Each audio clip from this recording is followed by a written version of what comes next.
जय श्री कृष्ण दोस्तों। क्या आपने कभी सोचा है कि महाभारत के महानायक अर्जुन, जो द्रौपदी के सबसे प्रिय पति थे, क्यों अचानक उनसे दूर चले गए? क्या अर्जुन द्रौपदी के प्रेम से ऊब चुके थे, या फिर यह सब महज एक रहस्य था जिसे इतिहास ने छुपा लिया? आज हम आपको ले चलेंगे उस अनसुनी कहानी में जहां अर्जुन के जीवन में अचानक प्रवेश करती हैं नाग कन्या उलूपी, और उसके बाद महाभारत की धारा ही बदल जाती है। दोस्तों, इस कहानी का हर मोड़ आपको चौंकाएगा, इसलिए अंत तक जरूर सुनिएगा, क्योंकि इसका रहस्य आखिर में ही खुलता है। महल के भीतर शांति पसरी थी। द्रौपदी उस समय युधिष्ठिर के साथ थी। नियम यह था कि जब द्रौपदी किसी एक पांडव के साथ हो तो दूसरा भाई वहां प्रवेश नहीं करेगा। लेकिन उस रात अर्जुन को अपने दिव्य धनुष की आवश्यकता पड़ी। वे संकोच में थे, जाएं या ना जाएं। अंततः वे कमरे में चली गए। युधिष्ठिर चौंक उठे, द्रौपदी की आंखें भी आश्चर्य से फैल गईं। अर्जुन समझ गए, नियम भंग हो गया है।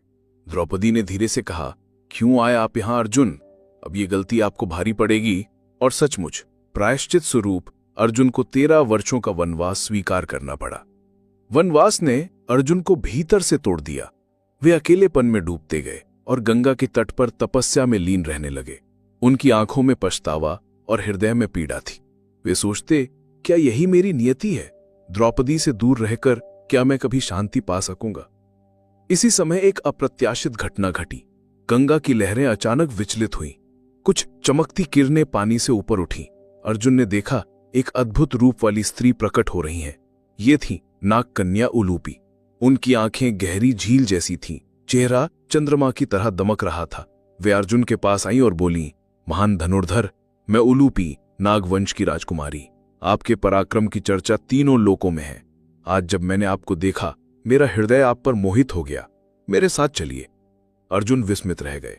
उन्होंने कठोर स्वर में कहा, देवी, मैं तपस्या में लीन हूं। मेरे हृदय में द्रौपदी बसती हैं। मैं आपके साथ नहीं जा सकता।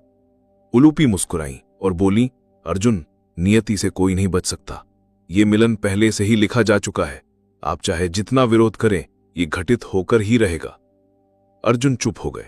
उनके मन में संशय था, क्या सचमुच ये ईश्वर की योजना है? उलूपी ने अर्जुन का हाथ थामा और वे दोनों गंगा की लहरों में समा गए। कुछ ही पलों में अर्जुन ने अपने चारों ओर दिव्य वैभव देखा।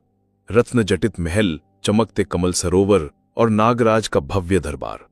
नागराज ने अर्जुन का स्वागत किया और वहीं नागलोक में अर्जुन और उलूपी का विवाह संपन्न हुआ। समय बीतता गया। कुछ ही महीनों बाद उलूपी ने एक पुत्र को जन्म दिया, इरावान। अर्जुन ने अपने पुत्र को गोद में उठाया